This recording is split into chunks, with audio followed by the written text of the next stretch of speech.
இந்த big pass வீட்டை விட்டு வெளியேற்ற யார நாமினேட் செய்ய விரும்புறீங்களோ அந்த நபருக்கான காரணத்தை உறக்க சொல்லிட்டு பெயிண்ட் எடுத்து அந்த நபருடைய முகத்துல பூசணும். வணக்கம் மக்களே, இன்னைக்கு இந்த ப்ரோமோல நம்ம எதை பத்தி பார்க்க போறோம்னா, இந்த வாரம் நாமினேஷன் பண்றதுக்காக ஒரு புதுவிதமான ஒரு போட்டியை எடுத்துட்டு வந்திருக்காரு பிக் பாஸ்.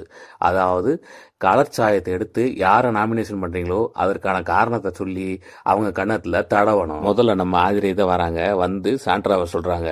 அவங்க இங்க இருக்க முடியலையோ, இங்க இருக்கிறதுக்கான தகுதி அவங்களுக்கு இல்ல அப்படின்னு சொல்லிட்டு சாயத்தை எடுத்து அவன் கண்ணத்துல. அதுக்கடுத்து நம்ம கமுருதீன் வராரு.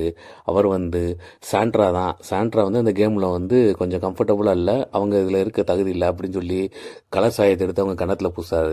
அப்புறம் சாண்ட்ரா திருப்பி ஒரு திவ்யா பஞ்சாயத்துல என்னால எதுவும் பேச முடியல, அதனால இவரை நான் நாமினேட் பண்றேன் அப்படின்னு சொல்லி நம்ம அமித் சாயத்தை எடுத்து அவர் கண்ணத்துல சொல்றாரு. என்ன சொல்றாருன்னா, இவங்க தேவையில்லாம சண்டையை மூட்டி விட்டு ஒரு டெம்பாக்கி விட்டு அவங்க கலந்துக்கிறாங்க, இந்த சண்டைகளுக்கு காரணம் அவங்க தான் அப்படின்ற மாதிரி சொல்லிட்டு அவங்கள நாமினேட் பண்ணி கலசாயத்தை பூசுறாரு. அதுக்கடுத்து நம்ம கனித்திரு தான் வராங்க. கனித்திரு இவர் கமுருதீன் மேலதான் அவங்க சாயத்தை பூசுறாங்க. ஏன்னா போன வாரம் நடந்த அந்த பஞ்சாயத்துக்குலாம் மொத்த காரணம் அவங்க தான், இவங்களோட தப்புனாலதான் நிறைய இது நடந்தது அப்படின்னு சொல்லி கமுருதீன் நாமினேஷன் பண்றாங்க. அதுக்கடுத்து நம்ம அரோரா வராங்க. அரோரா அமித்தை தான் நாமினேட் பண்றாங்க. போன வட்டம் கேப்டன்சியை பத்தி சொல்லி ஒரு நாமினேஷன் அவங்கள பண்றாங்க. அதுக்கடுத்து நம்ம விக்ரம் தான் வராரு. அவர் எஃப்ஜேவை தான் சொல்றாரு.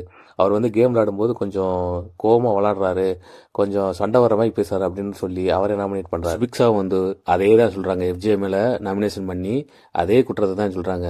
நீங்க டெம்பல் லூஸ் விடுறீங்க, நீங்களும் கோவப்பட்டு சண்டை போடுற மாதிரி பண்றீங்க. கடைசியா பார்வதி வராங்க. பார்வதி கனி மேலதான் சாயத்தை பூசுறாங்க. என்னன்னா அவங்க குரூப் ஃபார்ம் பண்ணி ஒரு சேஃப் ஜோன்ல விளையாடுற மாதிரி இருக்கு அப்படின்னு சொல்லி அவங்க பூசுறாங்க. ஓகே மக்களை, இந்த ப்ரோமோ படி பார்க்கும்போது சாண்ட்ரா, பார்வதி, அமித், எஃப்ஜே, கம்ருதீன், திவ்யா, அரோரா, சுபிக்ஷா, அப்புறம் கனி, இவங்கெல்லாம் நாமினேஷன் ஆயிருக்காங்க இந்த வாரம். ஓகே மக்களே, இந்த வீடியோ பத்தி என்ன நினைக்கிறீங்கன்றத கமெண்ட்ல சொல்லுங்க.